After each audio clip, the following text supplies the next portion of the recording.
Bonjour à vous de nouveau. On va revenir à notre grand thème qui est le système musculaire. Ici, on va parler de la classification des muscles squelettiques. تصنيف العضلات الهيكلية. Alors, les muscles squelettiques au rouge, elles sont de type très différents. On dit ici que ces muscles sont attachés au squelette, oui, et se divisent en plusieurs catégories. Alors, qu'est-ce que sont ces catégories? Alors, il y a la catégorie A, B et C. Alors, la première, ce sont les muscles parallèles au fusiforme. Les muscles parallèles au fusiforme, les voilà. Ce sont des muscles qui sont à 2 ou à 3 ou à 4 ventres. Ventre, ça veut dire la partie qui peut se gonfler et qui peut se contracter. Regardez ici, biceps, 2 ventres, triceps, 3 ventres, quadriceps, 4 ventres. Et bien sûr, les tendons sont de 2E+. Exemple, c'est le fameux muscle biceps brachial, celui-là. Les muscles convergents au dentelé, ce sont des muscles qui sont plats, c'est comme les pectoraux ici sur la cage thoracique de l'homme. La catégorie C, alors ce sont des muscles piniformes qui ne sont pas parallèles à l'axe du muscle comme celle-là qui se trouve sur la cuisse. أنواع العضلات الهيكلية. إذن هناك النوع A وهي عضلات متوازية أو مغزلية، وأشهرها عضلة الذراع، وهي إما ذات بطنين أو 3 أو 4 بطون، وطبعا الأوتار متعددة.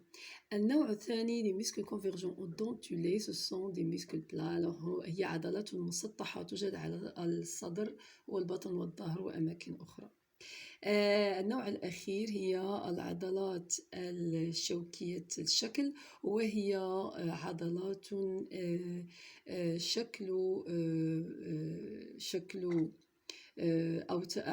شكل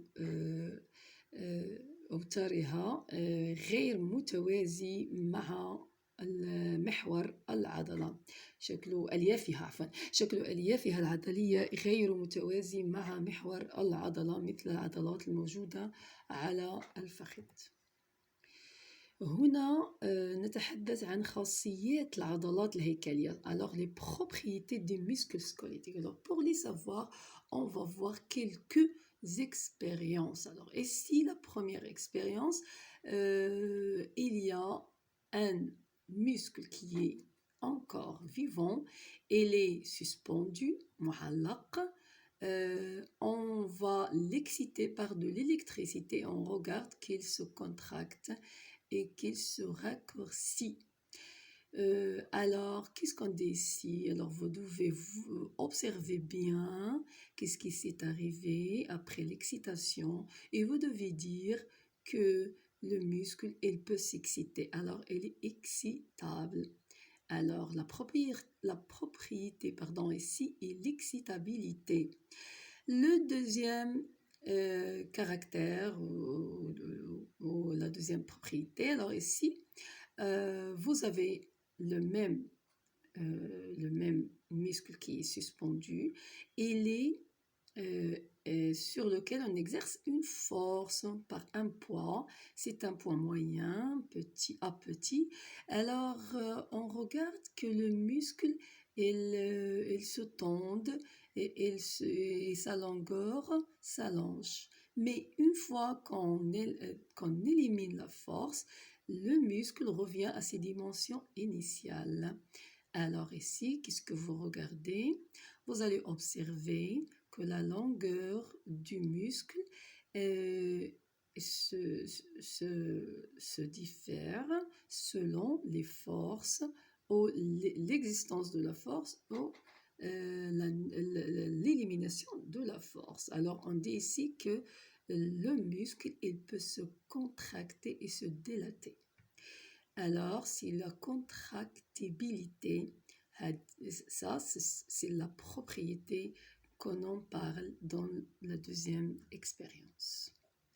Et il y a une autre propriété que vous pouvez regarder ici, que le muscle, une fois qu'il est tendu, il peut revenir à ses dimensions initiales. Alors, il est contractable et aussi flexible. C'est la flexibilité. Mais est-ce que cette flexibilité est illimitée? Regardez avec moi ici. Ici, la force exercée sur le muscle est lourde. Alors, le muscle est plus tendu qu'avant, mais cette fois-ci, il ne revient pas à sa longueur initiale. Pourquoi? Parce qu'il est déchiré. Et là, était déchiré. Il n'a pas supporté le poids lourd. Alors, on dit que la flexibilité du muscle squelettique est limitée. هنا نتحدث عن خاصية العضلات. لاحظوا معي هنا excitation أو stimulation إهاجة، والعضلة تستجيب لهذه الإهاجة. إذا نقول العضلة قابلة للاهتياج والخاصية هي الاهتياجية. هنا نعلق بها وزنا خفيفا، نلاحظ أنها تزداد في الطول، وعند إزالة الوزن تعود إلى طولها الأصلي. ما معنى هذا؟ أنه يمكنها التقلص والتمدد، والخاصية هي القلوصية. لكن نلاحظ أيضا خاصية أخرى وهي مرونة العضلة la flexibilité، لأنها تتمدد ولكن تعود إلى مكانها الأصلي. هذه مرونة منها. لكن عندما نعلق بها جسما أثقل فأثقل فإنها تتمزق أليافها، وهذا يفقدها المرونة.